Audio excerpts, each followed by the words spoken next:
Hello everyone, today we're going to be talking about Fils de Joie by Serge Lutens. This is something I loved from the very first time I smelled it, and I wanted this, but I couldn't find a decently priced bottle, and you know me, I can wait, and finally I found it. Just look at this juice, look at what a beautiful wine color, almost blood-like. It's almost opaque, you know. I think it's opaque. Oh my goodness, it is gorgeous. This is something I loved from the very first time I sniffed it. I couldn't keep myself from opening the bottle. I used to have a sample of this sent to me by my dear friend. Hope you're doing fine. And the sample, the small bottle spilled, but I could still smell it on the bottle, but that wasn't enough. I had to open this bottle and wear this. Mind you, this kind of stains the blotter also, so you know, I think there's a bit of coloring involved in the juice, which is rather to be expected. But when I first smelled this, I said, oh no, this is beautiful, the most perfect honey I've ever smelled. And it is. It's gorgeous. It's animalic, full, sweet, almost cloying type of honey, which is gorgeous. I love Zoologist Bee because I love honey, but I think this one kind of, you know, we should talk about honey smells a bit. I love honey in perfumery. Honey is something that's very difficult to render true to nature. I mean, you could possibly just create something that just smells of honey and that's it, you know, but that wouldn't be terribly interesting. Zoologist bee, if I said zoologist honey, I'm sorry.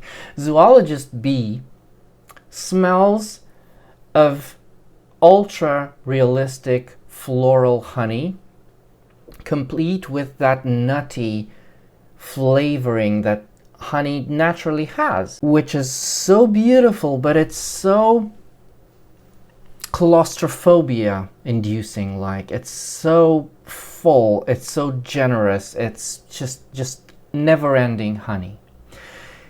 Another type of honey I like is Mon Précieux Nectar by Guerlain, which is honey again, but it's very, very white floral. And what's interesting about that honey is that I think they use orange blossom, which goes very well with honey in general. You have to have a counterbalance to honey. You have to have a floral aspect. This is my opinion because, you know, honey comes from flowers. And in Mon Précieux Nectar, I think that one's a masterpiece because it's a honey smell that's utterly fresh. And you can't find that, people. You can't find that anymore. I mean, the fragrance is discontinued, but I'm referring to the type of composition. It's remarkable what they did there. Another honey scent I love is a Thierry Mugler I've spoken about during the summer, Miroir de Volupté. That was a beautiful orange blossom oud, rosy honey as well. Gorgeous scent. Gorgeous. And this one, Fils de Joie, which is rapidly becoming, if not my favorite honey smell, because nobody can top Mon Précieux Nectar, it's definitely one of my most favorites. The counterbalance, the floral aspect here, is a flower that gives me trouble in saying it in English. It's called night blooming jasmine, but I really hope you know what I'm referring to. It's that Nicotiana alata, right? I hope I'm right. And in our language is called Queen of the Night, because it blooms in the evening.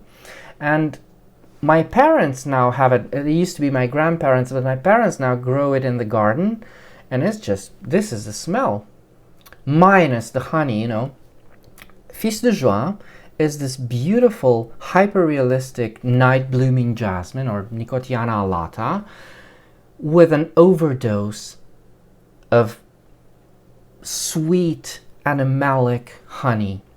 That's just, you know, I'm beyond words. You know what they say about Serge Lutens, that all Serge Lutens have a bit of honey in them, this just, I think, if you want to understand the honey of Serge Lutens, you have to start with the honey of Fils de Joie. By the way, Fils de Joie translates to, son of joy, but I'm not convinced that this is the only meaning. So if any French-speaking people are watching, please let me know if this expression in French means something else, has another meaning, because I'm sure it does. And I searched all over, but I couldn't find anything. This is something else. And if you wear it, I'm going to say this for the 10th time, I don't know. There's a difference. I don't know why. There's a difference when you're wearing something from a decant or a small bottle and having the full bottle. I don't know why, but there is a difference. At least it happens to me, because when I wear this on my skin, this turns into this raw, magnetic, ultra animalic thing that you can find in Salomé by Papillon Artisan and Amouage Goldman. It's the dry down. I don't know how to describe it. It's almost like a body odor, sour. Under My Skin from Francesca Bianchi also has it. It is beautiful. It's sexy. I don't know. You have to experience this. I don't know how to describe it. It's something so unique.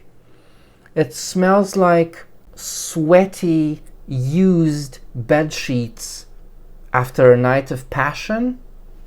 That's the only thing I can relate it to, which is, it's a bit much to some people, but for me, I think it's great. I think it's the sort of musks that they use. I don't know. Wish I was more proficient in that, but definitely it has this. And it was such a great surprise, because I love the fragrance as it was, just the night blooming jasmine and the honey. But with this sexy animalic addition, it's just... And you can smell this. You cannot smell this on a scent strip. You have to wear the scent for this dry down to become apparent for you. If it does. I mean, for me it does. Might not for you, but this is just so beautiful. Also, I have to tell you this, as I said in the beginning, this can be quite cloying. It's definitely overpowering. It's not a balanced scent by any means. This is just something that leans heavily on the scales are tipped in favor of huge white florals and very, very sweet, sticky honey. And this lasts for a very, very long time on the skin. I don't know about projection. People haven't asked me what I'm wearing while I was wearing this, but I do feel it on myself, and on clothing it stays forever. I don't know what this is, but it is very, very powerful. And that's not the reason why I love it so much. It's just so beautifully created. It's one of the most interesting smells I smelled last year when I was sampling the my Serge Lutens decants I got. You remember that video, I'm sure you do. It's in my Serge Lutens playlist, and yeah, it's just gorgeous. I'm so glad I found it. And this used to have this beautiful limited edition sort of doily pattern on the bottle. I'm rather sad that I don't have that, because I think it kind of works. This is weirdly, it's that sort of motherly scent. I did cite very strong animalics earlier, but it's also a very nice, cozy, motherly scent. For some reason, it reminds me of the way Montguerlain is constructed, not in terms of smell, but in terms of architecture. It's that sort of fragrance that reminds you of a very warm embrace. So I'll let you go, Fils de Joie, but the videos that follow, let me tell you, I went on a bit of a Serge Lutens craze again. So the next 3 videos are going to be mainly Serge Lutens. So if you have any other questions regarding Fils de Joie, do let me know. And until next time, remember, fragrance creates memories, and may yours be happy.